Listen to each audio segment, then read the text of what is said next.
Welcome back, everybody, to the Rising Action Podcast. I am one of your hosts. I am Josh Johnson, and over there is Grayson Schrader. How you doing, Hello. buddy? I'm back. I'm doing great. Yeah, you missed an episode. We brought in Seth to fill in / take your place and kick you out the show, and then now you superseded him. You came back. I don't know if it's justified because that ended up being one of our better episodes in terms of listeners. So I may just get replaced. Who knows? Big thanks to everybody who tuned into that episode. That one, like Grayson said, it's the most listened to episode we've released so far. Yeah. Which is kind of insane. Technically, I was in the episode. You were in the episode. You had a 9-minute segment, which was absolutely fire, by the way. Oh, thank you. I enjoyed that. We did not talk about... I remember there was a point where I think you said something like we were going to talk about Jurassic Park. He's like, I'm sure they'll talk about it. And then I was we shocked never you guys did not talk about Jurassic Park. I know. That's crazy. If we're going to revisit it, Jurassic Park needs to be in there. It's an honorable mention, but I think we ended up talking about like 10 or 12 movies, and it was so long. I think Lord of the Rings ended up overriding it because of like the special effects and kind of what that did. But I mean, Jurassic Park was monumental. But anyway, that's besides the point. You should definitely go listen to that episode if you haven't already. It was a good one. Josh and Seth absolutely killed it. But also in the meantime, you and I were on you're part of it in spirit as well. But you hopped on over to Comic Blast. I did. I joined you, Cole, Keenan. Got the whole crew together for an episode of Comic Blast. We talked about the Bad Batch being announced by Lucasfilm. Yeah. And then also a small little project by the Russo brothers. Yeah. I think they're calling it The Gray Man. Yes. Yeah. Super exciting stuff. And Chris Evans. Yeah. If you want to hear our thoughts on that stuff, you can go over there. That was a really fun episode to actually record. It was just like four bros just like talking about nerdy stuff that we're excited about. It was good stuff. And man, Keenan put out this clip today, which you can find at Comic Blast _ on both Twitter and Instagram. Shameless plug. And there was a clip about the Quentin Beck Tobias Beckett mix up. That was pretty rough. It was a big brain fart. That was quite funny. I remember I completely forgot about that part. So when he was like, I'm posting this clip, I was like, what part is so funny? And then I listened to it. I was like, oh my God, yes, my idiocy. Yeah. But yeah, it was great. And you can definitely expect to see Josh with all of us over there in the future as well. It's kind of a bit of a cross promotion, and maybe we'll get some people from over there on here at some point as well.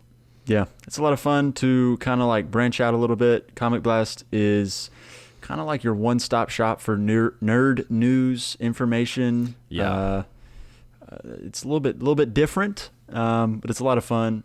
Guys over there are a lot of fun to listen to. I've been listening to them personally for about 8 months before we started Rising Action, so it was pretty cool to actually be on there as a guest host. That was pretty wild.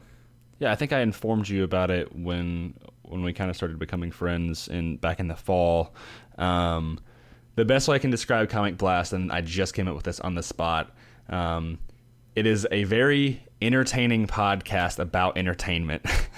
Yes, that is 100%. Yeah, that's pretty You're going to get the news. You're going to get our thoughts on the news in a very entertaining method. For sure. But I can almost guarantee you will laugh. And if you don't, you're soulless. And yeah, it's fine. Screw you. Just kidding. Please listen. So some quick housekeeping items before we hop into this week's episode. You can find us on Instagram at risingaction_. Please, interact with us there where we post some things. Grayson is about to get back on Instagram soon. He just doesn't know it yet. And then you can be flooding his DMs with your, movie and book opinions. Yeah. I know that's a lot of fun when we have people interacting with us in the comment section of our posts. You can follow me on Instagram at Josh Johnson, 2Ns98. And on Twitter and Letterboxd at Josh_J98. Where can they find you, Grayson? They can find me at Schradester8 at both Twitter and Instagram and Letterboxd. So not both, but everywhere. Throth. Is that I don't know. I just made No, it. that's not a thing. Also, please leave us a review on Apple Podcasts, Spotify. Goodness. Apple Podcasts, Instagram. Spotify, not on Instagram, and wherever else you get your podcasts. It means a lot to us, and it helps other people find the show. Yeah, it helps gain some traction. It's a pretty big deal. We appreciate all of you. I'll give you an air hug because I can't give you a real one because of COVID. Yes. But I'll give you an air hug and a high five and a personal thank you and a firm handshake when all this is over. He's gonna find you and give you a handshake. So this week we've got an episode I'm personally super excited about. It's also one that I think everybody has seen coming for a while now. The both of us are extreme fans of this director we're about to talk about. In fact, when we did our first Storyteller episode on Denis Villeneuve, it kind of felt a little weird because I knew we both wanted to talk about this director we're about to do, but we're just now coming to it. We're going to talk about some Christopher Nolan. We're going to get it out of our system so that we can move on to some other cool things. But Christopher Nolan is my favorite director. He's in your top 5, I know for sure. Oh, absolutely, yeah. I think he's probably one of the most consistently great directors maybe Has ever. the man made a bad movie? No. I cannot think of one. No. Has. Maybe his first one is kind of a clunker, but he was in college when he made it, so. Oh yeah, and that's like almost like a short film rather than a movie. It's feature length. Is it? Yeah, The Following is feature length, but it's kind of. I thought The Following was like 50 minutes or something like that, but it's feature length. So yeah, since we're both, I feel like we're such big Nolan fans, but we haven't seen all of his stuff, and that's purely because just the fact that like it's not all of his stuff is on streaming services or whatnot. And some of his older movies are actually kind of hard to get a hold of in terms of like physical copies. Right before this, you were trying to get a copy of Insomnia, which is a movie you didn't even know existed. Yeah, I did in fact order. I kind of had I sort of knew it existed, but not really. I for some reason just kind of skipped over it in my mind. Yeah, it never really is talked about. And I really thought that before Memento, I really thought Memento was his first like real feature. I mean, I know The Following was a feature, but right, it was a college thing. So I really thought Memento was his first real feature, and it is not Insomnia. So I ordered it, and hopefully it'll be here in a couple days, and I can watch it. But dude, it sounds incredible. Sounds super good. I didn't really know about it. I heard the name. And for some reason, I thought Insomnia was before Memento. It is not. It was 2 years after, I believe. But my friend at work told me Nolan is also his favorite director, so I'm sure he'll be listening to this episode. What's up, man? And he told me about it, and I was like, he's like, yeah, it has Al Pacino and Robin Williams, and I was like, what? That's nuts. Very cool premise, and it's like really highly rated. So I'm curious on your thoughts on it. So we can't really put our input on that film quite yet, but clearly it's quite beloved.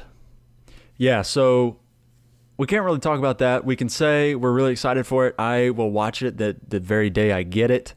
But in the meantime, and because we don't have it, we'll just launch into the rest of them. And I've seen all of them except Insomnia, and I haven't finished Memento. Yeah. So the rest of them we can talk about. Have you seen The Following? Nope. Okay. I've seen about 3/4 of it, and it's really good for a student film. Mm-hmm. I think it was released in, don't quote me on this, but I think 1998 or something like that. Probably around there, yeah. Yeah, it was around the turn of the century. And I think, if I remember right, the basic premise, it's about a guy who is he a stalker? I think people think he's a stalker, and he's not really a stalker. Or maybe he is. I think he might actually be like a stalker. He stalks a woman. And it's just kind of like about this weird cat and mouse game of him like stalking her and her figuring out about it. And it's bizarre. But I know he made it on the weekends with his friends when he was in university in England. And it was actually, I think, on that project that he met his now wife. because they kind of like tag teamed on that project, and he just kind of had some camera gear that he loaned out from the university, and he would just go out with his friends on the weekends when they had time, and I think he finished shooting in about a year, and then he scrounged up all the money he could, and he, I think, won a couple of awards at a couple of festivals. He got it I think it was distributed by, shoot, I don't even remember. It was distributed by a tiny little production company, and, didn't make a whole lot of money. But in terms of a first release, I don't know if it's like the textbook way to do it. I think some other directors have had more resounding first releases. But it was also kind of like he didn't do the whole traditional, work under somebody else, do the whole like camera department and then AD, and he didn't do all that stuff. He just kind of went straight into directing, making movies, doing his own original movies, and I think a lot of people considered it a success. It's a pretty cool movie. Again, it's kind of odd. Like, you can tell it's a student film. It's not exactly the most crazy thing you've ever seen, but straight out of that, he started making movies that were insane. Like, ever since The Following, and I cannot say this about Insomnia because I haven't seen it, but I do know that a lot of people think it's really good. I think Chris Stuckman said it's the most underrated Nolan movie. So, I don't know. Sounds like it. It sounds like it's at least good. And so then you can kind of say, no Nolan movie is bad, which is impressive. And everybody's got a clunker. I think they do this great job of being like bigger budgeted movies, especially in more recent memory, and also being almost entirely original, which is very rare in Hollywood. Clearly with his newest movie, which is, as of today, delayed indefinitely, that being Tenet. My heart aches. That came out today, that it's delayed indefinitely? Yes. Oh my God, dude. I was talking to somebody yesterday. No, not yesterday, 2 days ago, about how excited I was that Tenet was coming out, and we both were just kind of like bonding over the fact that we were going to go see it in theaters. He was like, dude, let's go see it when it comes out. I was like, absolutely, let's do it. Yikes. Hurts my soul. I know he wants it to be the first movie that comes out post-COVID to kind of like kickstart the theater industry again. And, it's going to come out in theaters, but I think the studios have to, they got to play the long game and kind of be like, we got to make some money back. Yeah, the biggest thing is they don't want the movie to come out too early, and then people, a mass spike worldwide in COVID, and then they will ultimately get the blowback because, basically theaters and production companies both have to be in agreement to be willing to open up these places, and until numbers start going down, they won't do that. So it's a safe choice, and ultimately I want everyone to experience these movies that we haven't been getting, and I really don't want Tenet to be something that comes out. It could. It was supposed to come out 3 days ago. It was July 17th. That's insane, dude. Yeah. I would have already seen Tenet twice by now. I'm sure. Oh, yeah, dude. Heck yeah, I would have lost sleep over that movie because I was like, oh yeah, I'm going to see this in theaters after I get off work and getting only like 5 hours of sleep, and I'll probably go see it again after work. Like, but yeah. the concept of a new Nolan movie released in theaters is not something I've been able to experience a bunch. I'm 22, so I was not into movies or anything like that when Interstellar came out, and so let's see. I saw The Dark Knight Rises in theaters opening night. Same. And I saw Dunkirk second weekend. And I saw that in 70 millimeter, I think. So that was it. Nice. I've seen 2 Nolan movies in the theater. And I hate to say it, I think the only one I've ever seen in theaters is The Dark Knight Rises. which ultimately was not my choice. I would have seen the entire Dark Knight trilogy in theaters.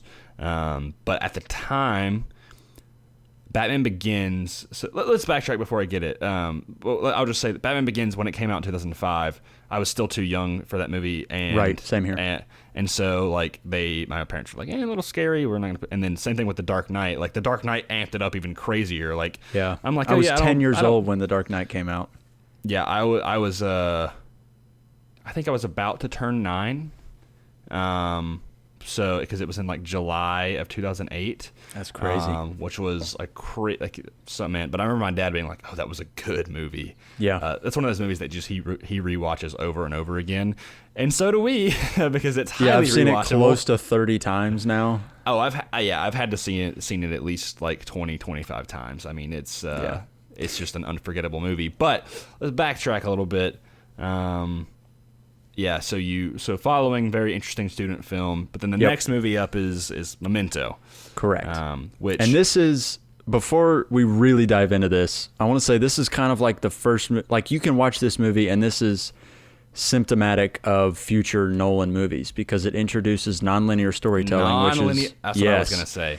Which is Nolan's almost calling card. Right. I was going to say that, and you don't think about it. Yeah. Until I was watching this, where I'm like, this is very it is like I'm so. To be fair, I started watching this movie this morning, and I had to go to work, and I tried to finish it before recording this, but ultimately, with time constraints, I could not. So I'm about halfway through the movie right now. I'm loving it so far, but the thing that I noticed, I was like, the story is almost told entirely backwards. Yeah. And it's like you're getting the ending, and then the pieces are unfolding literally in the opposite direction, so you're getting the full story.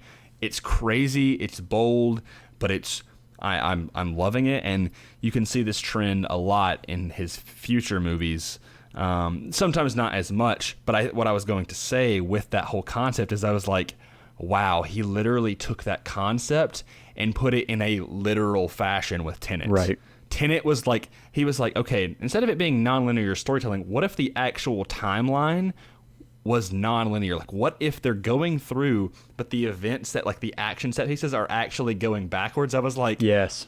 Did this man just take his, like, calling card and put it into a physical format in his movie? Right. Like, I wish, like, God, man, I wish it would be, like, we could have already seen it and be talking about it right now. I know. Because I'm sure it would be blowing our minds even more. But that whole fact of, like, that he took that and pretty much, like turned it into a actual component of the events of the plot is incredibly unique. And that's what I'm saying is like another thing is like that's what I said is Nolan, he creates very unique films that are almost not done before, with the exception being the Dark Knight trilogy, but even then it's never really been done before. Yeah, it's never been done before, and it will never be done that way again. Yeah, I have to agree. But yeah, Memento it's definitely got that early 2000s vibe to it, but I mean, so far it's got a crazy good cast. Guy Pearce, dude, that dude's a good actor. Guy Pearce is a great actor. Have you ever seen the movie, oh man, it's one where he like time travels. And it's a really, really good movie. So it's like it's set in like the 1800s, and I'm not going to try to deviate from this too much, but set in the 1800s, his wife gets hit by a car. He creates a time machine so that he can inevitably so he can save her, and every single time it fails, and he has to go further and further back in time because he keeps on messing up stuff.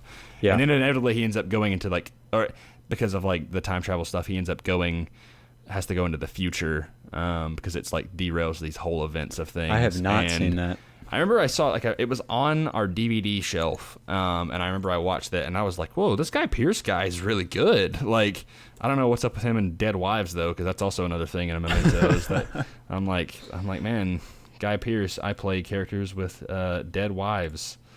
The Time Machine, literally just called The Time Machine. Okay, that makes sense.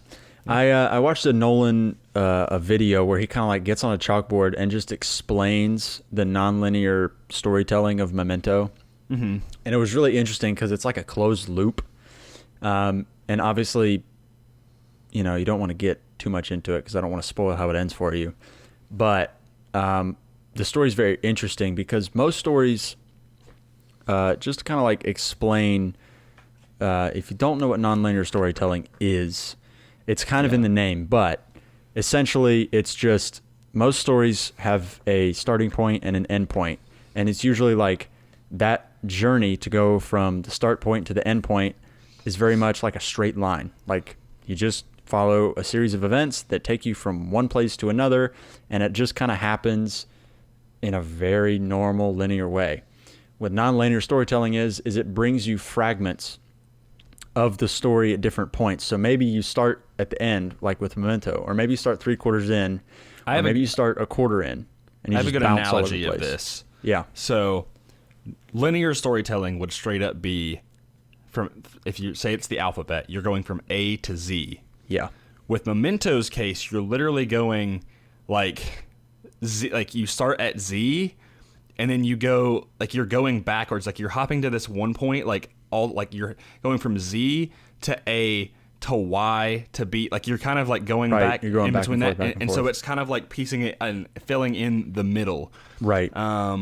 And he does that a lot of times. So a lot of his movies will end up being like they won't start straight up at the ending per se, but they'll start. He starts like, in varying degrees of it. Yes. It's not always like Memento is an extreme example of it. It's very but extreme. he does it in smaller doses with other movies. He does that in Dunkirk a little bit, where you just get like little snippets. He also does that in The Prestige a little bit. Inception, actually, Yeah. starts Inception. towards the very end, and then it's like, okay, what's happening? Right. And then it comes literally back. goes, yeah. So it kind of like it starts at like the letter like it starts at like I don't know, V. Right. It does And like then a cold open almost, and then it goes Yes. back in time and fills you in on what just happened. Right. Yeah. It also does that. Does he do it in Dark Knight Rises a little bit? Or am I tripping a little? Am I missing? Dark Knight Rises, no, not really. There are points where they give some exposition in terms of flashbacks, but for the most Yeah. part, that's a pretty linear story. Yeah, I would think say he the- did that out a of the lot Dark- with the whole trilogy. I'd say the biggest one that happens in the trilogy in terms of nonlinear storytelling is probably Batman Begins. Yeah. Because you're seeing, it starts off with him, going to, or he starts off in the Chinese prison, and you're like, Right. what? Yep. And then he goes on this journey, and then we see what happens before that. We see what happens in Gotham, and we get his exposition of like, him falling and then being with his kids, and then his origin, Right. and then him trying to kill the guy who killed his Joe Chill, the guy who killed his parents. And then we get to that training scene, and then like it kind of goes back, and it's like a really unique way because you're kind of confused, but then it's like it slowly clicks into place. You're like, oh, okay, I like this, and it's a very I'm trying to think of the word that like I'm thinking of, but I guess it serves the plot in a very specific way. Like he doesn't just do it not like just for the sake of doing it. It's like he doesn't do it to just be like, haha, I'm gonna like confuse my audience. Like he does it to serve a purpose, like in terms of like, I guarantee in his screenplay that he writes, it's laid out like that. It's not like he writes it linearly and then it's like, well, let me put this here, Right. It serves the story in a very critical and powerful way, I would say. Right. Yeah, I think the best examples, or perhaps the most extreme, are Memento. Also, Dunkirk is very nonlinear, and you Yes. don't realize it until probably second viewing how nonlinear it is. It's all over the place. Also, Interstellar has some pretty like, it's not nonlinear in the sense that the other two are, but it leaves kind of gaps in the story that it then goes back in later and fills in. Yeah, I'm a little rusty on Interstellar, so I can't exactly remember. Yeah, it's kind of it's not like the story. Well, I mean, the whole concept of Interstellar is like time is very different. Yeah, and so man, he there's loves messing with events. some time. Right, he does that a lot. Time, memory, dreams. Anyway, Yeah. he jumps. Not jumps. He has events that take place early on in the film where it seemed like it's it's tied to the whole bookcase and him leaving and that stuff. But at the time, it's not like there's an obvious gap in the story, but there are some question marks. And then it's not until later we realize, oh, that's a massive gap that he comes back in and fills. Plus, also the cold open of the movie is from the end. So it's Man, all the. I need to rewatch Interstellar. I'm struggling. I'm like, yeah. What's really funny I forgot is, that Matt Damon was in that movie. So yeah. I was like, when I remember they were like Matt Damon like being a jerk, I was like, what? Matt Damon was in that movie. I always confuse it with The Martian. Yes. Because it's like the same thing. Yeah. Both of them have sick spacesuits, by the way, just letting you know. Dope It's funny. spacesuits. The cold open of Interstellar is, I didn't realize this probably like the first 2 times I saw it, but the cold open is like farmers. They're recorded and they turn Cooper's house into a museum. And there's like little video clips in each room of farmers explaining what happened before they all went to space. Kind of like what you would see in a normal museum. They just recorded people and it's on a screen and it just kind of loops. And they play these recordings at the very beginning explaining, giving you exposition about the setting and why things are the way they are, which, by the way, is super brilliant to put like a practical use for your exposition into the setting of the story. Super cool. But you don't realize that is what it is until the end of the movie when they've all gone to space and they rebuilt Cooper's house the exact same way as it was beforehand. And then you realize they turned it into a museum and all that stuff, because they show people walking through his house as a museum. And it's like, oh my God, all these people, like you see the same people that were doing the cold open. Yeah. Super cool. Man, I forgot about that entirely. Yeah, I'll have to go back and rewatch that. But that's definitely a big non-linear one for sure. Then, Yep. Inception. Actually, you know what? I feel like we should need to go back and instead of jumping the gun, because we're like, let's go back to. I want to talk more about like his legacy and whatnot as a director, and like kind of how he started off as this smaller guy. He created 2 movies that were huge. With that being or like I would say huge, but very, very well received, and loved by the film community. Mm-hmm. To immediately going to Batman Begins. Yep. Like this man, he was like student film, to great but smaller films, to the arguably one of the greatest superheroes of all time. Could be the greatest depending on your perspective. And he was like, yeah, he just did that. Yeah, you almost forget that Batman Begins was before Prestige, before Inception, before Interstellar. Like it was the following: Memento, Insomniac, Batman. Insomnia. Sorry, not Insomniac. Yeah. It was his 4th movie. His 4th, and if you want to get specific, like in terms of him being like as a full-fledged director, technically like his 3rd, because the following, like he wasn't, like it was more of a passion project, but that doesn't take away from it being a movie or a legit movie. But yeah, man, like it's DC had extreme faith in him. That's and you could tell the direction they wanted to go though, because like both all of his movies beforehand were very dark. That's one thing that it says Christopher Nolan, he makes, I wouldn't say incredibly dark movies, but they're definitely not on the light side. They're darker thematically, but in terms of like content, they're extremely clean. Yeah. Which is always really nice. Well, before Batman. Yeah, before Batman, not so much. I was about to say, because Memento and all that, they're definitely rated R. Yeah, but every film after 2005 has been PG-13, which I find really interesting because a lot of other directors, like Denis Villeneuve, for example, how many of his films are PG-13? Not many of them. Yeah, I don't same thing with like Kubrick. I know Hitchcock at the time. I mean, the rating system was different in the 40s, 50s, 60s, but his films would have been rated R if you would kind of like scale those films to the current environment. So all that to say, Christopher Nolan has been making for the past 15 years or so movies that are digestible by a wider ranging audience, which I think is an intentional decision because he wants more people to see the film, but also they are heavy thematically more often than not. while still maintaining a very clean, kind of like no blood, no language, just nothing that's kind of like a red flag for your mom kind of thing. But it tackles some heavy hitting issues that characters have to face, and also some issues that he brings up about the world we live in and humanity. And it's like Dark Knight, dude. It's so dark thematically. I remember my dad telling me. Yeah, I remember my dad.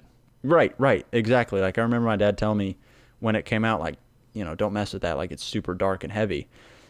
Obviously I have not listened to that advice, but he makes movies like that, but they are really digestible. While they're movies like made for like teenagers and up, really, like literally, they're not really made like you would think. Oh, a movie about Batman would be fine. Right. Which I did watch Batman Begins after it came out on DVD, and then when The Dark Knight came out, I'm like, oh, Dad, can I go see The Dark Knight? And he's like, I remember it broke my heart when he told me, he's like, I don't know. Yep. It's brutal, and I was like, what? Yeah. It's Batman. Yeah. Dad, it's Batman. And I remember Batman Begins being a little bit tougher to digest for me at the time because it was just all about fear. And the whole concept of Scarecrow and in that chaos. movie. Oh, Batman Begins, you mean? Batman Begins, sorry. Yeah. Just, truly, like, he is facing his fears. It's about fear for Batman and fear for Gotham and what those two things look like scaled to fit their environment. Yeah. And Scarecrow was terrifying. Like, his whole gas thing. Like, there's a scene with Maroni when he makes him go absolutely insane. One of my favorite scenes. That's crazy. Yeah. So I always say, and this goes into my comic book roots and knowledge. Anybody can identify this, though. The Dark Knight trilogy is it is the most grounded. It is if you put Batman in the real world, right? It's not very comic booky. There's some comic book aspects. Obviously, it's based on a comic book character, but for the most part, they take a very tangible and plausible version of Batman and his villains. Yep. Like from the very beginning, you see like the League of Assassins. Like they're just people who just like they're extremists, but they think what they're doing is right. Yep. Kind of similar to they're very similar to Thanos in the regard of like, oh, we got to burn down this entire thing for the better of Gotham, right? Right. And in the comics, they weren't the League of Assassins. They were the League of Shadows. And Ra's al Ghul, who was inevitably revealed to be played by Liam Neeson. Fantastic casting. Oh, my lord. Yes. So good as a villain. I love him. He's great. And they don't do the whole thing of like, oh, if he dies, he can go into the Lazarus pit and just be revived. Like that was Ra's al Ghul's thing. It's like, oh, he just doesn't die. Like he just can't die. Right. Then you've got Scarecrow, who normally in the comics, he's this guy with the Scarecrow mask and a hat and like literally dressed like a scarecrow and throws like fear bombs and all of this stuff. And they were like, well, he's just a doctor and his toxin induces people's greatest fears. It is literally like a psychedelic drug that like destroys your mind. And he's just like a completely like realistic version of Scarecrow, and he's terrifying. He's so terrifying. Joker, just this crazy guy you don't know anything about who is just causing chaos. Harvey Dent, like, oh my god, what a great version of Two-Face. He didn't drop his face into a vat of acid and lose his mind. Same thing with Joker. He didn't like just like go crazy or whatever. Like he's just this dude who's just insane. Yep. And then you've got Bane, who's just this hulking assassin guy. He doesn't like inject crap into his veins or whatever. So anyway, you get the point. The entire franchise is meant to be grounded in reality, even from Batman's gadgets and whatnot. And that's what they mean from the tones and the themes as well. And so, like you said, with Batman Begins, it's very thematically heavy with fear. Yep. And like I would say each movie kind of has like an overarching theme. And they, man, God, I love that trilogy. I rewatched that trilogy over like right when COVID happened. It was like during technically our extended spring break. Right. That's funny. And love that. I remember like watching all three of them and just being so emotionally invested because, God, like, oh man, that one thing I want to say about Christopher Nolan movies, he knows how to cast his Yes. characters. His act.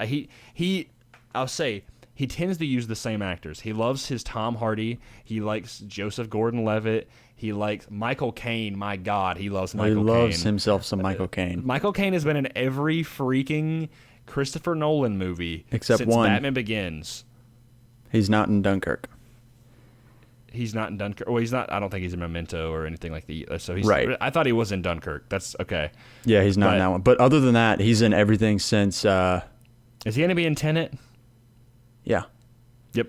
Yeah. There you go. He's in he Tenet. loves Michael Caine. He just loves him. But can you blame him? I mean, Michael Caine. He's incredible. Is so good. Like, Yeah. no wonder Christopher Nolan's like, dude, I'm sorry. Like, you got it again. Yeah.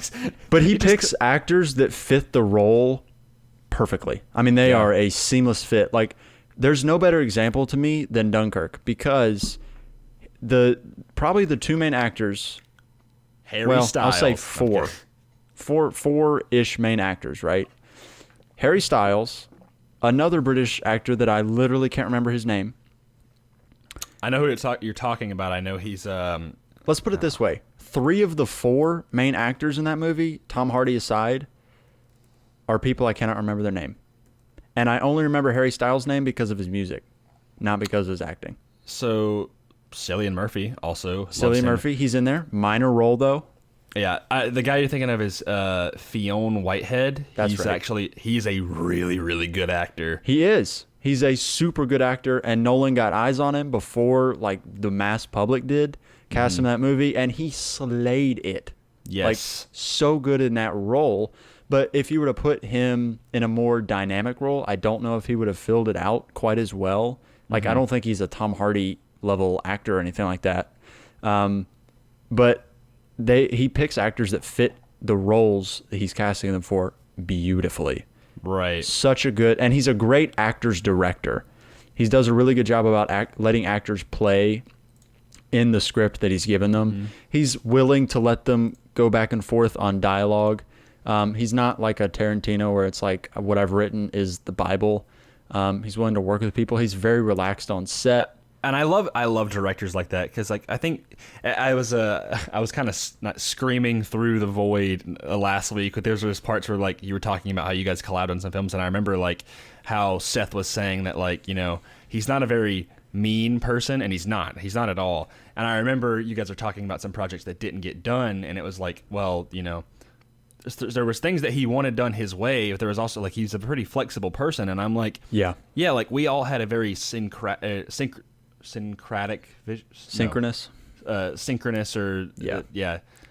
vision in what we wanted for the little ones that we did, and you guys were more than open to take in valid input. And when there was times that like I would say an idea, you're like, well, that probably doesn't fit as bad, and I was like, you know what, yeah, you're right, like that was not the great idea. We did what was in the best interest of the story and the short film, right? So I love that Christopher Nolan does that, because you can clearly see it shine through and let these actors kind of embody these characters into what they see, right? But he holds the respect of his actors in a way that they're not going to push him. You know, some directors don't have that presence on set that's like, oh my God, that is so and so. You know, like if you go on set with Christopher Nolan, this just doesn't happen. But everybody there is like, I'm working on a film with freaking Christopher Nolan. Like it's just such a badge of honor for everybody involved in the project. And there's hundreds and hundreds of people involved in making these movies come to reality. Right. He has that sway with everybody on set that's like, my God, I am in a frickin' Nolan movie. Yeah. This is incredible. I'll be bragging about this for the rest of my life. I'll tell my grandkids I worked in this Nolan movie. So he already has that. Yeah. And then, you know, his actors are not like, I'm going to change everything. They've got that whole respect with him to where if they sign on, then they know the movie's going to be good. They know they're going to be put in a position to quote unquote win. They're going to be put in a place where they can be their best self. And so it's just kind of like this, I know from reading and watching behind the scenes featurettes and stuff like that, like the environments on his sets are so positive, so upbeat. Everybody is super stoked to be there. And there's just kind of like this genuine respect for everybody there that, you know, like we're all in this together. There's a community feel, a big old family feel to his sets. Even though, there's still things like he doesn't have chairs on sets. He wants everybody to be standing. There's there's some quirks, but I think everybody just kind of takes it. Like, I equate it to Bill Belichick, the coach of the Patriots. Mm-hmm. He has got some rules, and it's not exactly the most fun place to play football. It's up in the cold in, Massachusetts. It's kind of gross, but you go there knowing you're going to win because it's freaking Bill Belichick. He's perhaps the greatest coach ever. And it's similar to Nolan. Like, if you show up on his set to shoot his movie, you're going to win. Like, there's just nothing that can go wrong. All you have to do is buy into his vision. And he makes it really easy for you to do that. He doesn't make it difficult for you to see what he sees. And that's super incredible. Yeah. I actually didn't know a whole lot about that in terms of like what his directing style and the environments of his sets. That's pretty cool. I mean, clearly because the man hasn't gotten a bad rap on anything. Right. And it's interesting that you don't ever hear people talking crap about him after a movie comes out.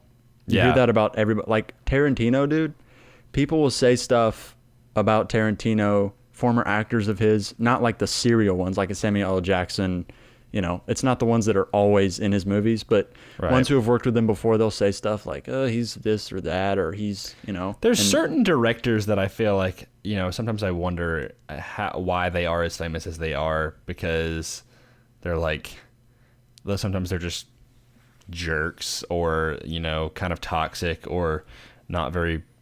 Kubrick. Yes, that was one that people... Kubrick. I remember people did not like working with Stanley Kubrick. No. Not to say that he was like a bad guy, but I'm sure he wasn't the easiest to work with because he's very, very particular. Yeah, and he would torment people. It was not a happy, jovial environment on his sets. So. Yeah. That would be horrible because that's like the fun. That's the fun part about making a movie to me is like the fun you're getting to have. Yeah. While also being like you're working on something that's really fun and you're excited to share with people and put your best effort into. But yeah, I think undoubtedly, I don't think Christopher Nolan would be. I don't want to say that, to say this to undermine him or anything, but I don't think he'd be where he is at today without the Dark Knight trilogy. 100%. Because there's a reason on literally every movie that he comes out with from the director of the Dark Knight trilogy, Interstellar, Dunkirk, like all of these movies, you're just like, yeah, I'm like, that's all you had to say. Right. Yeah. Like the guy who made the Dark Knight, the guy who made Interstellar, like, cool, I'm in. Right. But I feel like you should talk a little bit about The Prestige, which is a movie that I desperately, desperately want to see, and I will say I know a fair amount about because my dad, I remember a couple years back, just explained the entire plot to me at a time when I didn't care nearly as much about movies, but I have not seen it. However, you have, and you said, I'll just let you explain. Yeah, so I think Prestige is the best movie Nolan has made thus far, which is saying quite a lot because, he's made movies like The Dark Knight, which nobody will say, that's what I'm trying to say. Everybody loves that movie. Yeah. The Dark Knight Rises, the greatest superhero movie of all time. Yeah, full stop. Dark Knight Rises is great. Inception is fantastic. It's a lot of people's favorite Nolan movie, I think. I'm pretty sure that's safe to say. Inception is one of my favorite movies of all time. I freaking love that movie. It's in my top 10. It's great. Interstellar is slightly less loved, but still universally acclaimed. And space junkies adore it. Love it. Yeah. And Dunkirk as well is a great movie. I love that movie. It's got a special place in my heart as well. But all of that being said, I think The Prestige is the best of them all, in my opinion. And it just kind of, there's several reasons for it, and a couple of them are subjective.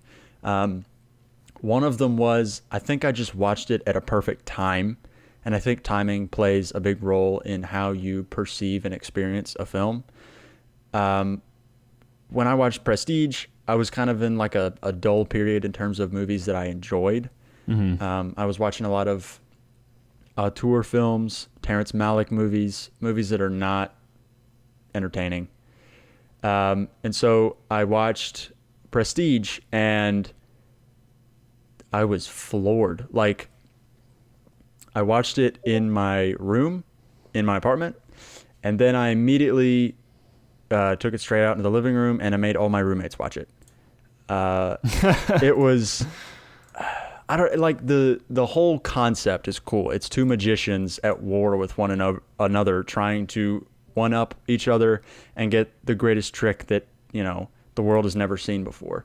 And it leads them down an absolute, you know, twisting a path that just kind of goes straight downward. Like, they do things that are ridiculous to try and one up each other. I mean, the stakes are so high by the end of the film, to the point that one character, and you know, I can't even say that because that kind of spoils the end of the movie, but the things that they do to one up each other are like above and beyond, over the top. They're sacrificing their lives to one up each other. And I know the aspects that you're talking about right now. The parts that stand out to me, yeah. Like, it's when I realized that one part, what was happening in order to make this trick happen, I was floored. Like, every trick in this movie is super cool. The whole concept of the movie is a magic trick. It's two rival magicians in the late 1800s or something. Right. Yeah. But the whole, like, the story is incredibly tight. There's details that you will miss if you're not paying attention. And on top of it all, Michael Caine does a VO in the beginning and in the end. Well, not in the end. It's a VO in the end. But he's explaining how a magic trick works, and then the film follows a structure of a magic trick. So there is a pledge. I remember two of the three parts. I can't remember the second one. Anyway, there's a pledge, there's a something else, and then there's a prestige, which is the kind of like the big reveal. Mm-hmm. And essentially, Michael Caine explains how the trick works. He goes, there's the opening part where the magician kind of like does something, and it's kind of like priming you to expect something cool to happen. And then he does something that you think is the trick, but it's kind of like meh. And then all of a sudden he completely pulls the rug out from under you. And then there's the prestige where what you think has been happening all along is completely altered, and the trick is completed. And the film follows that to a T. There's, the opening where you think it's kind of like it's building up to more, it builds up to a climax essentially. And then you've got like a reveal of sorts that you think kind of launches you into more of the story. And then finally there's a massive reveal that changes everything. Yeah. And just is like, I wish I didn't know that reveal. Oh, dude, you can't watch that movie and know the reveal because it ruins it. But it's the best. I'm gonna know the entire thing, and that I'm gonna be like, oh, okay, I understand now. Yeah. No, when I watched it, I was like, oh my god, like I was floored. It's the best plot twist ever, and that's subjective. Ever. No, the best plot twist movie is in the movie Us. Just kidding. No, God. Okay, by the way, random thing, just want to interject. Last week, you were talking about Jordan Peele movies, and you guys were saying, like, you talked about Get Out, and you were like, you were being, like, so positive, and I'm like, dude, you don't like Get Out. You don't like Us. Why are you saying all that? I do like Get Out. I don't like Us at all. I like Get Out. And also, we're trying to be objective about that movie because it's very culturally significant, and so for that film, we're trying to. But I mean, to be fair, Seth said something. You were like, also with Us, and you went, yeah, and I was like, what? Oh, did I? Yeah, in terms of like you said, like that the scripts are very tight, and I was like, you definitely don't think that Us is tight. Us's script is tight. I just don't like it. Fair. Okay. Fair. I think anyway. The way it's structured, it is very tight. It's very. there's no fat in either movie. I just don't like the decisions that were made in Us. But Understandable. that's neither here nor there. Yeah. Besides the point, not Christopher Nolan. Yeah. Man, you got me real hyped for The Prestige right now. Like, I'm straight Yeah. up about to like just find this movie on Amazon and just order it. If I wasn't broke. I'm pretty sure I watched it on Netflix, but I think it's been about a year since it's been on Netflix. Yeah, it's not on any streaming services. I've looked. That's a big bummer. Yeah. It's probably one of those movies that I'm like, I'm not going to regret buying it. Like, it's just like, it's an experience, and every Nolan movie is this way, but you're so involved. Like, the first time I watched that movie, it was a true experience, and not many movies are that way, where it's the whole time, like, it's just interesting things. It's so fast-paced. The character work is really, really good. And then it just kind of builds up to this magnificent reveal that maybe I'm dumb, but I did not see it coming at all. I know some people have been like, oh yeah, I kind of figured that out. But I was like, what? Like, dude, when people say they figure out plot twists before it happens, it always makes me feel so stupid because I'm just like, no, I'm right. like, you're such a big fat douche. Like, shut up. I'm like, let me enjoy this, okay? Like, right, let me have my happy moment. That was what happened with Us. I remember people were like, oh, I saw that coming a mile away, and I was like, You douche. okay, fine. Guess I'm just stupid. Right. No, but yeah, I'm very excited to watch The Prestige. You're setting the bar very high. If it's not even close to, if it's even a slight bit underneath what you say how good it is, I'm going to be very upset. Well, I don't know how to help you there, but I'm kidding. It's every bit as good as I say it is, and if you don't think so, you're a douche. No, fair enough. I'll take it. Yeah. Yeah. So what was it? So we've gone through The Following, Memento, Insomnia, which not really because we haven't seen it, so there's not much we can say other than it's the most underrated one. Batman Begins, now The Prestige, and then now we have The Dark Knight. Inception. Can we talk about Inception? We can. Like, I think this is the movie that, like, I remember watching this movie and just being like, this movie is so entertaining. Right.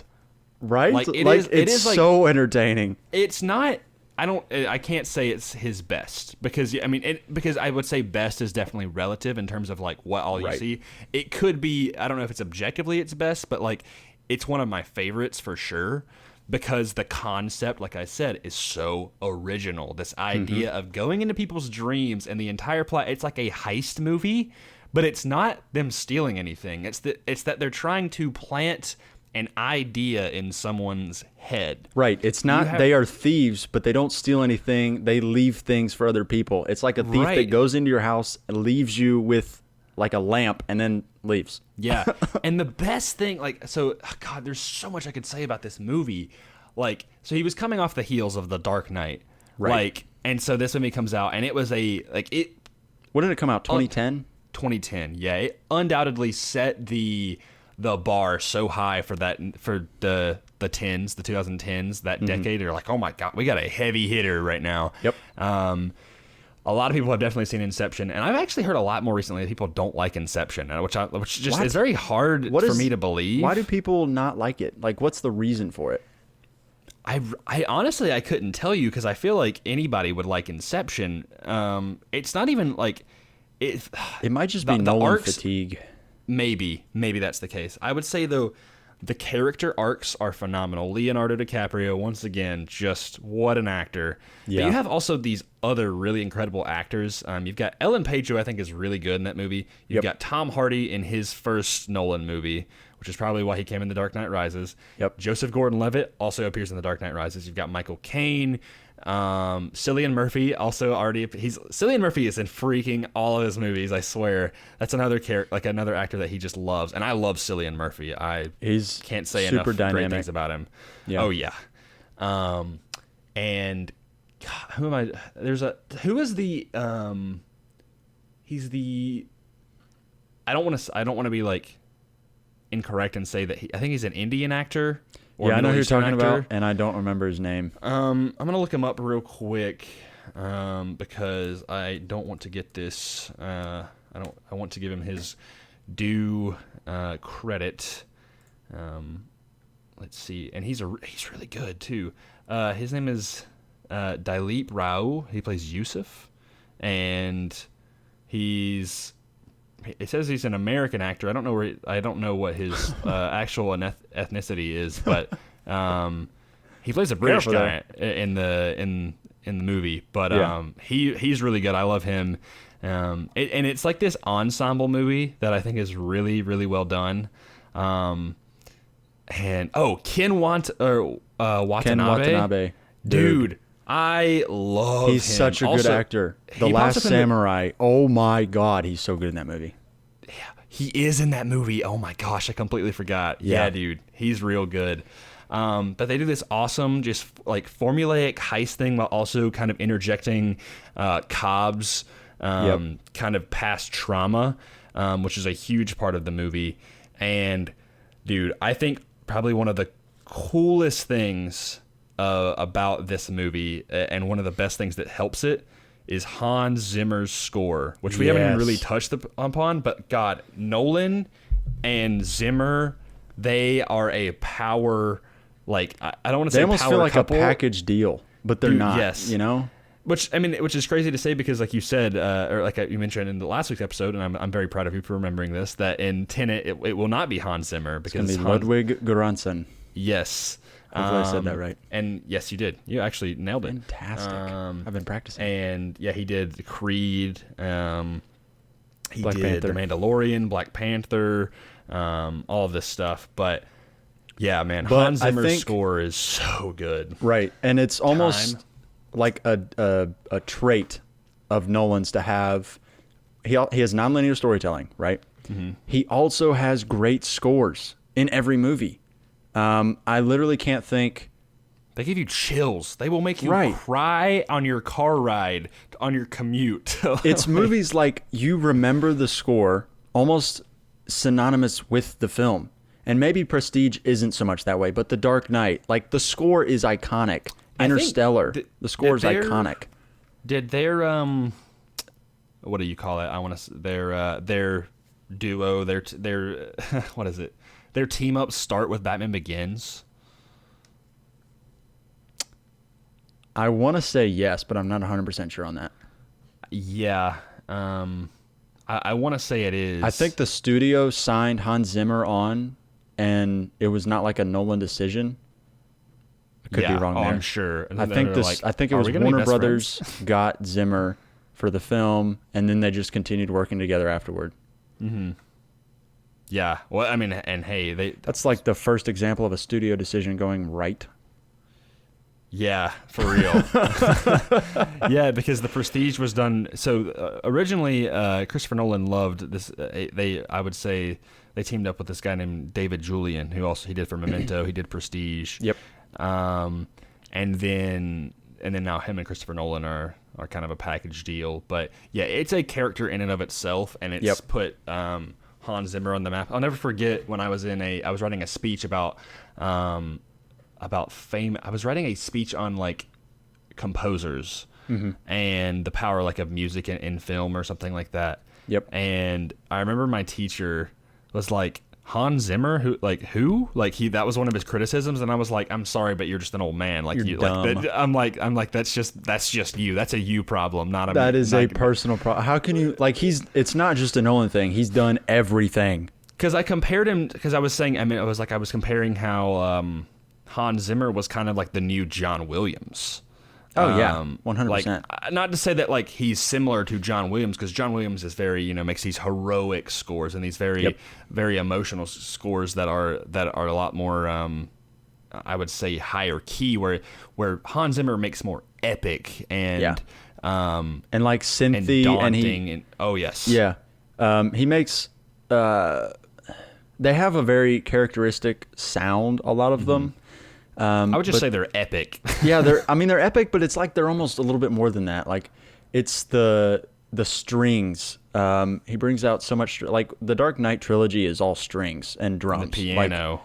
Yeah, and he did piano a lot in well, he did an organ in Interstellar, which is like the most incredible thing Dude, on so planet good. Earth. Yeah, he did a lot of piano in Inception. Yeah. Dunkirk was that was all strings. I was about to say, that sounds like a strings movie for sure. Yeah.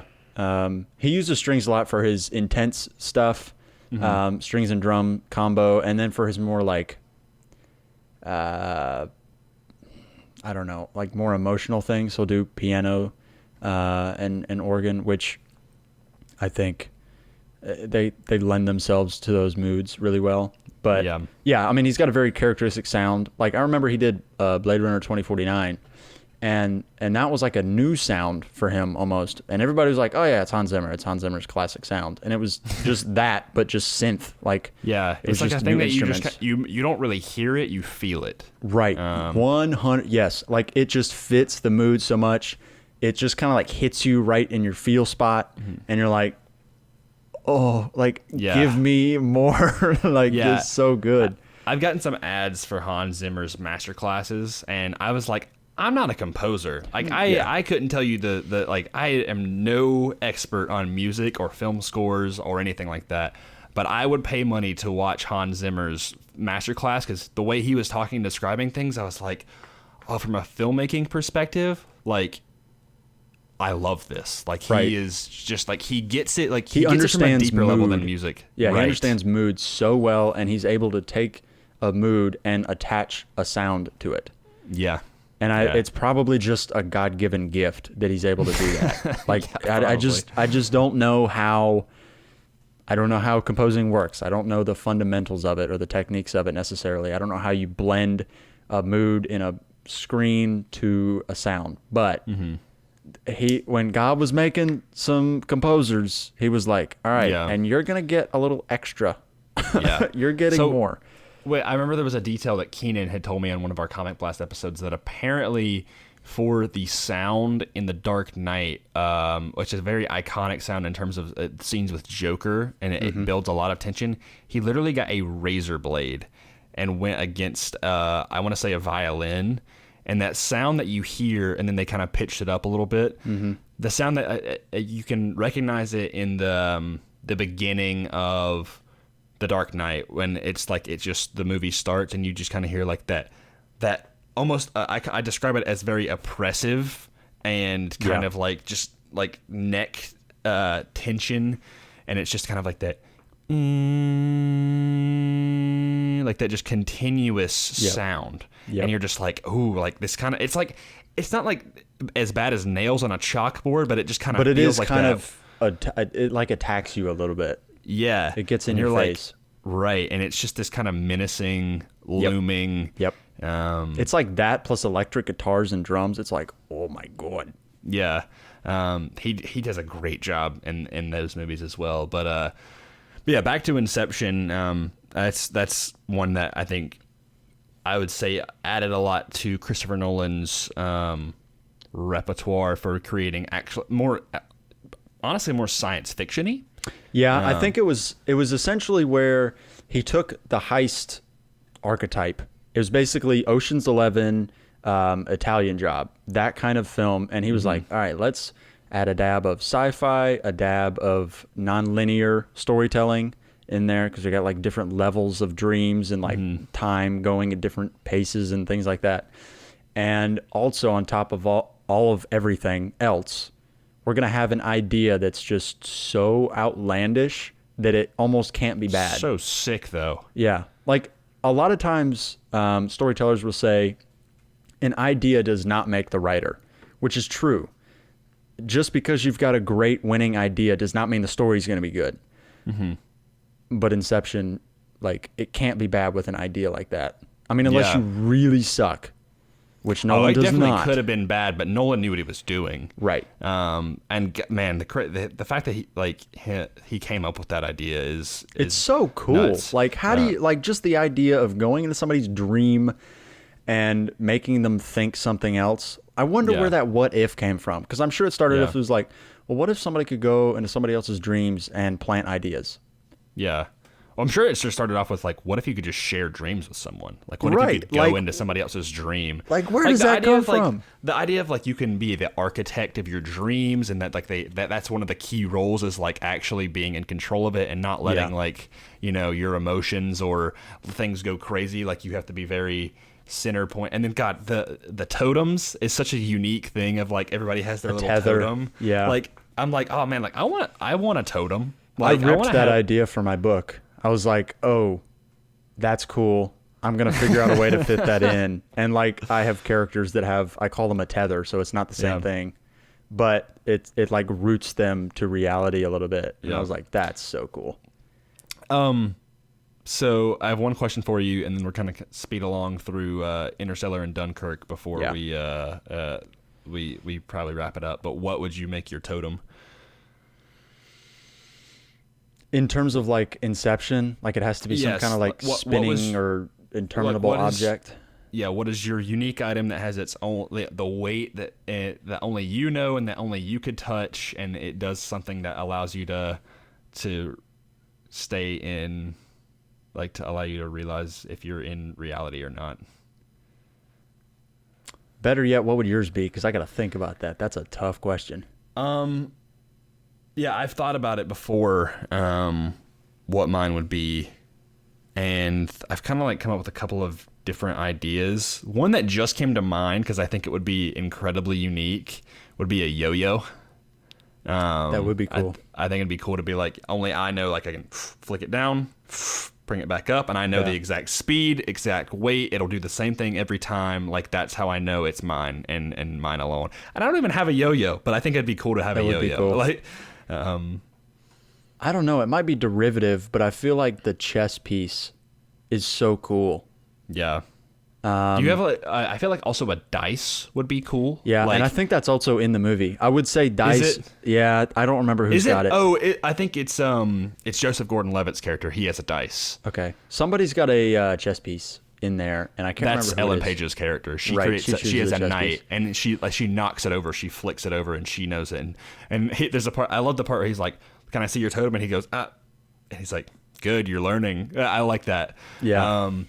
Another one that I think would be cool is to kind of have like a butterfly knife, or just like a knife in general, like to flick between your fingers, and like the exact like weight. That's the whole thing about it. Is like only you know what it feels like, and so that's how you know. So if you had like a butterfly knife that you could like flip around or whatever, that would just be cool. I might have like a watch or something, or no, not a watch, a pocket watch.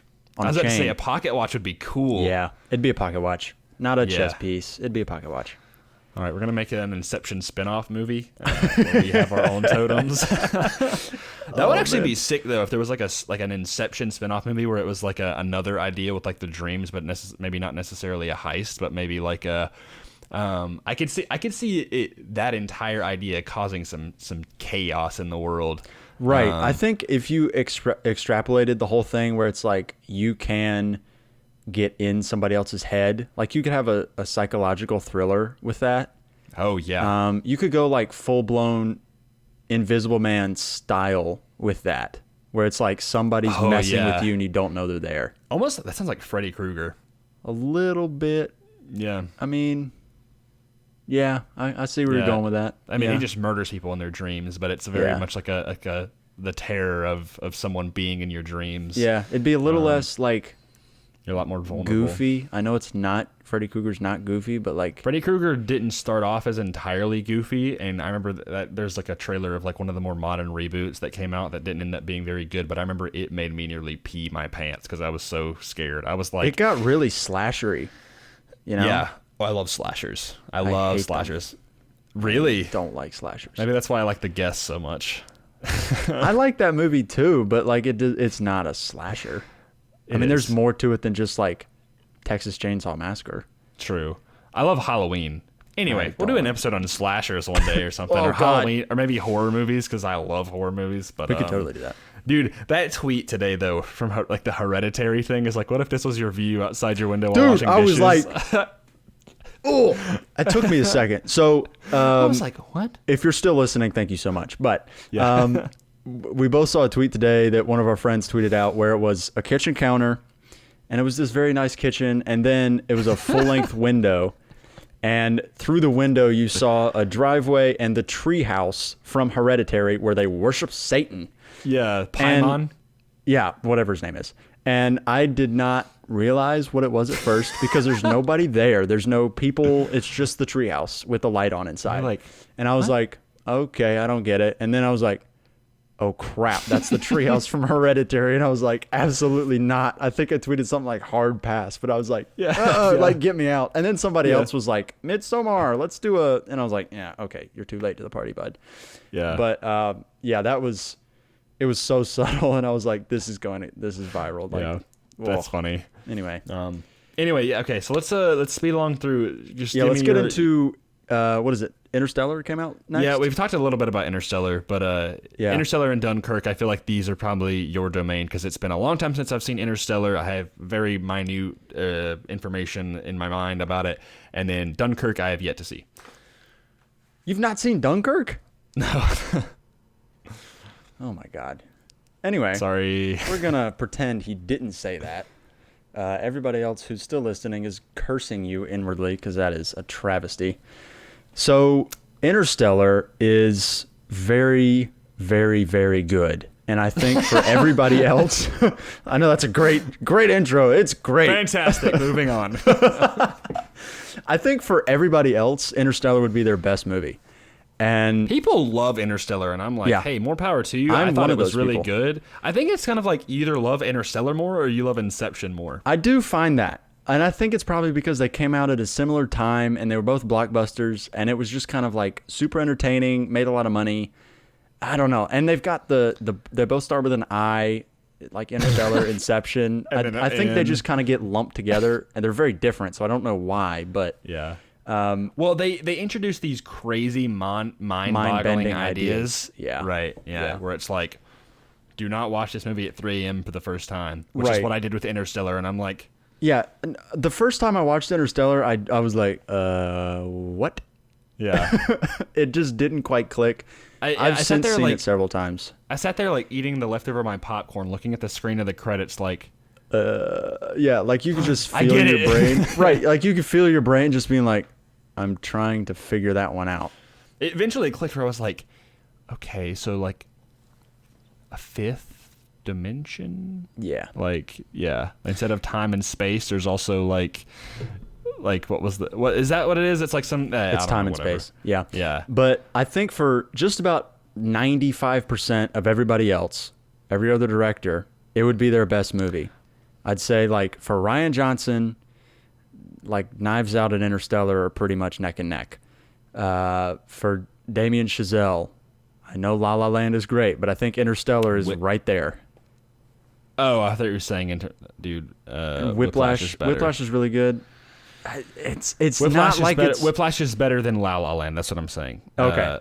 I would say Whiplash is tied with Interstellar. We'll say right. So like they're tied, and Denis Villeneuve, he's made fantastic movies. We've talked about it at length. Arrival, Blade Runner 2049, like I feel like they're in similar territory. And Arrival Interstellar is there. Yeah. So are you saying that objectively Interstellar is his best movie? No. Here's what I'm saying. That Interstellar would be for just about everybody else their best movie, and for Nolan it's like his fourth. Give me your rankings on Nolan movies. Okay, so I would probably go... with the ones you know. Yeah, I'd go The Prestige, number 1. I'd probably go Dark Knight, number 2. Then I might go Inception, and then probably Dunkirk, and then Interstellar.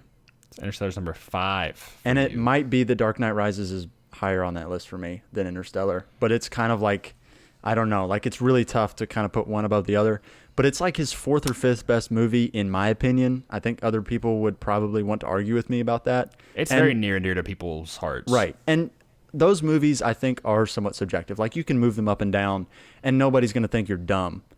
But... it's like ranking, like, the greatest children of all time. It's right. just like, this is all your babies, it's picking but they are between all your like... children. It's like, which one do you like more? And you can't. So it's a tough decision, and I totally understand that, people have their own opinions about it. But Interstellar would be, for most everybody else in Hollywood, like their first or second best movie, and it's like Nolan's fourth or fifth. Yeah. And so that's just to kind of further the point that he's so successful. Every movie he does is really, really, really good. Great screenplay yet again. Right. And he's got a brilliant idea in it.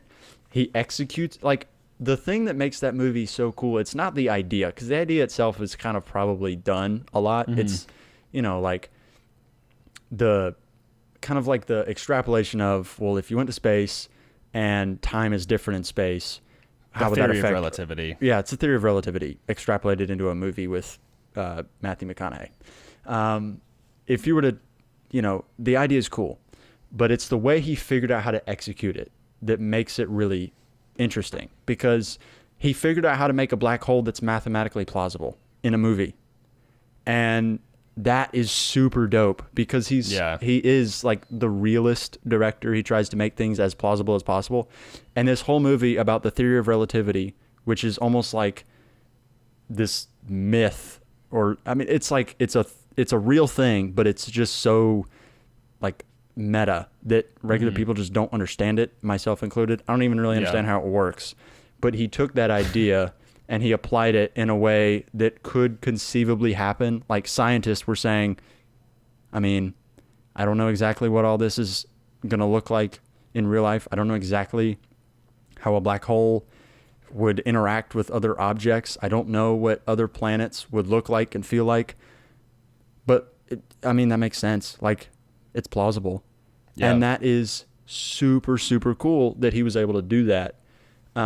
The story is really, I mean, it's maybe because all of his other ones are really great. It's kind of like, yeah, you know, it's a weird thing where if you're ranking his movies, I would not say it's a cooler idea or a better story or character work or anything like that than several of his other ones.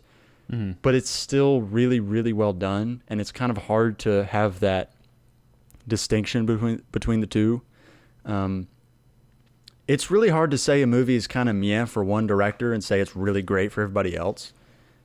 Yeah, like that's a tough statement to make. I think it's also just personal preference, but yeah, for me, it's not. It definitely does play into it. It's up to taste, because like it's one of my favorite movies of all time. Yeah, and I would definitely put it like up there. I know like Letterboxd and IMDb, they don't have it in their top 100. Wow. But if I were making a subjective list, it would make my top 100. And that's not like the best movies ever made, but just the ones I enjoyed the most. Mm-hmm. It's 100% in my top 100. It probably is in my top 50. Yeah. Because it's super enjoyable. And once you figure out, and you have to watch it multiple times. You can't just watch it once and be like, yeah, I'm good.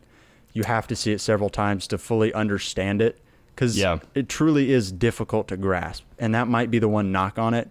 It's not super easy to grasp on first viewing. I know I had to kind of like sit there and be like, oh, my brain hurts. The ideas in there are super complex, which is, you know, part of the magnificence of it is that he figured out a way to plausibly explain them.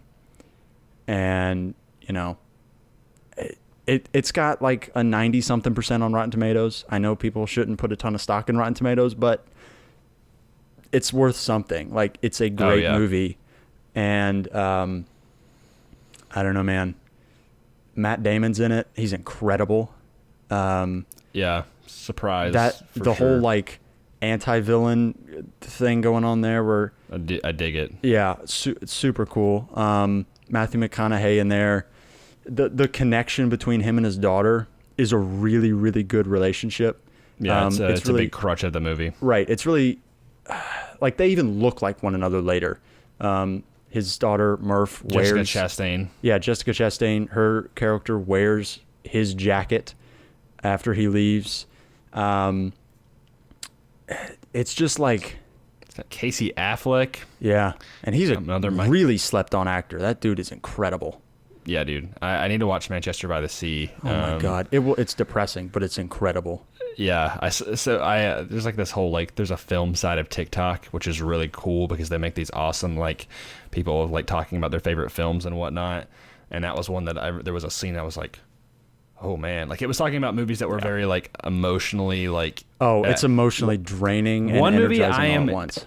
dude. There is one movie I am dying to see. Like I literally, like I would give up food for a day if I could just watch this movie. Like like on some like live, like some freaking like I'll just take a naps. Don't worry. I just sleep through the day. I'm curious. But, Brothers with Tobey Maguire and Jake Gyllenhaal and Natalie Portman. I want to see this movie so freaking badly. I don't even think I've heard of that. Dude. Oh my God. There's scenes in that movie that I'm like, I know like what it's overall about. Basically it's about these brothers that like they fought in Iraq and the kind of dealing with like the aftermath of like PTSD and stuff. And it is tense, dude. Like there are scenes that I've seen that I'm like, Tobey Maguire is like freaking just killing it in his performance, like Adam Driver Marriage Story levels of craziness. Anyway, I thought you were about to say that's the one with Tobey Maguire and Adam Driver where he's like, I just had sex and I'm eating tacos, best day of my life. No, it's nachos. No, it's nachos. Like, yes. And it's also that was also Daniel Radcliffe. But anyway, yeah. Oh frick. No Tobey Maguire. Sorry, buddy. I get. Yeah. Well, unless right. whatever you're about to say is about to ruin it. All right. Well, I love Adam Driver. Anyway, yeah. great. Okay. We are at like an hour and 20 minutes. You should talk about Dunkirk. Dunkirk. Dunkirk is very. I hate to say slow because it's not slow, but the concept of the movie compared to other Nolan movies is very much like D+. Because it's a very simple concept. It is 300,000 men have to get from point A to point B. How are they going to get there? That's it. And it just follows the story of one character, a Fionn Whitehead, and and it just kind of like follows him trying to get out of France and to England.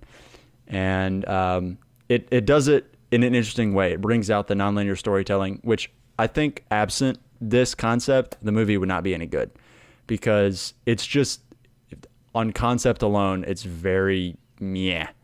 Mm-hmm. But the way it's told makes it super interesting and super tense. It's such a tense movie. But he tells the story in 3 different places. He tells it from the dock called the Mole, where it's like a staging area for all the troops. He tells it from the sea, where there are a group of weekend sailors that are taking their personal boat down to retrieve soldiers across the English Channel. And it's also told in the air via members of the Royal Air Force, and how they're like trying to pick off German fighters and, you know, protect the sailors going to get their army back. And there's conflict in each place, which is why it's cool, because Nolan, in like the editing makes the movie. I think it's like the way the story's told and the editing just make the movie great, because otherwise like there's just not a ton there to work with. And it's beautiful. Like there's some great shots in it. The music is fantastic.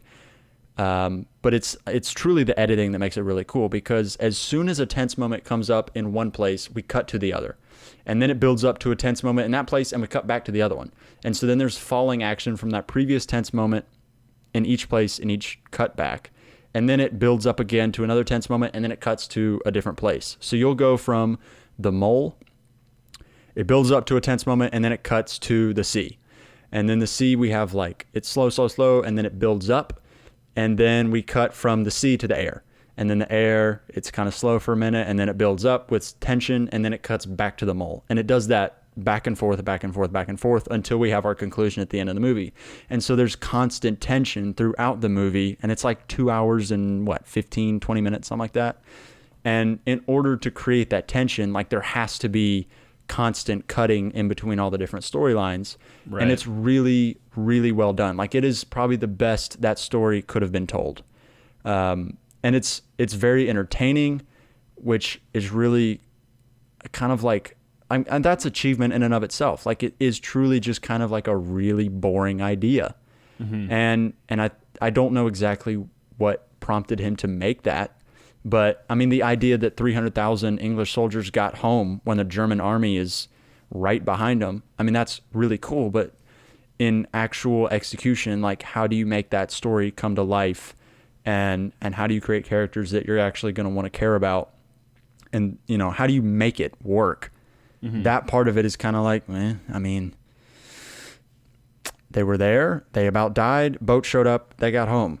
Like, that's just it, and the way he told the story really made it interesting and really made it a special movie.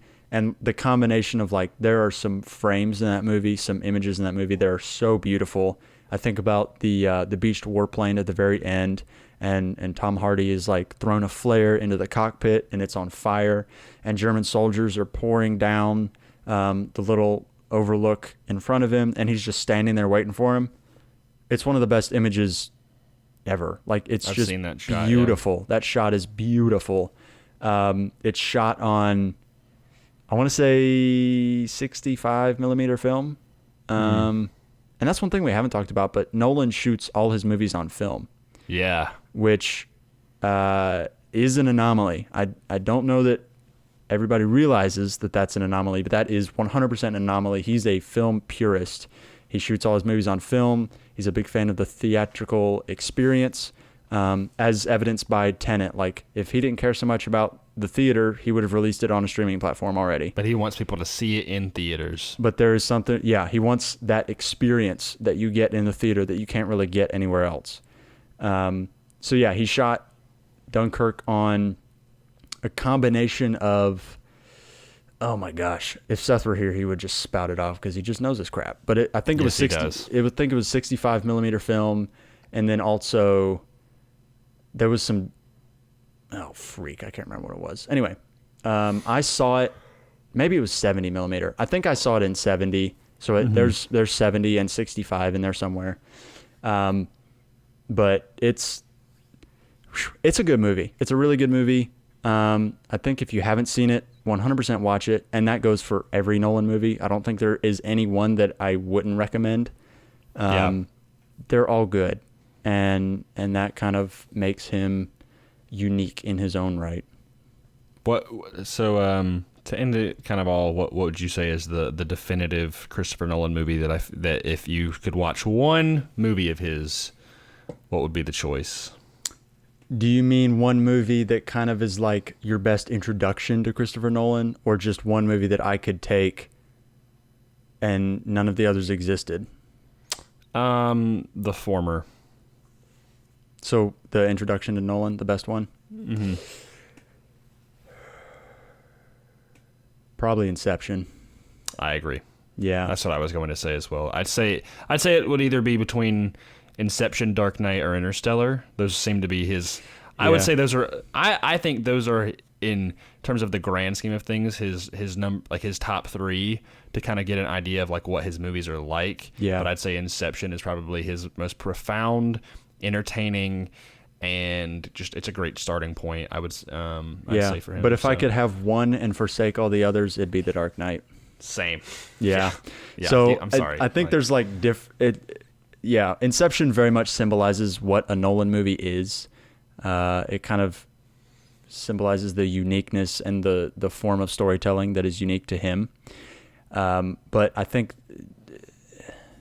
it's really tough to parse. If you didn't have The Dark Knight, you wouldn't have Heath Ledger's Joker. And right. Do you even want to live in that world? Right. No, I don't. Like, it's just, there's so much about The Dark Knight that is fantastic. Like, the whole, oh God, it's so good. Like, we could go on an entire episode about The Dark Knight, but we'll spare you the details. We'll spare you all that. That's Dunkirk is the most recent release of Christopher Nolan's. Tenet is going to come out hopefully this year.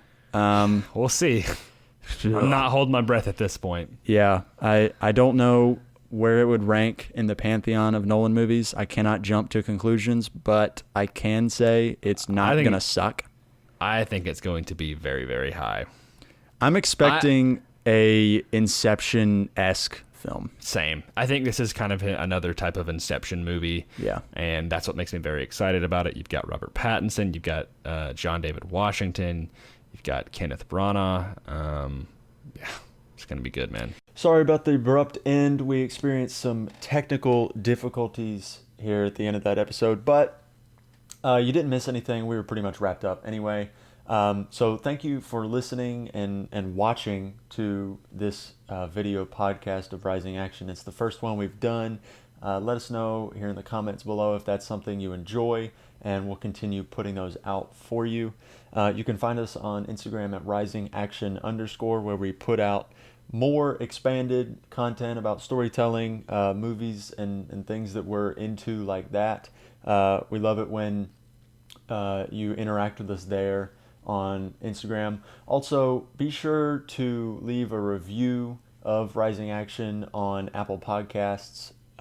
It means the world to us. Leave us a rating. It helps other people listen to the podcast. That's part of how Apple spreads out and chooses what podcasts it wants people to listen to. So be sure to do that. That means the absolute world to us. Thank you for listening and watching, and we will see you next week.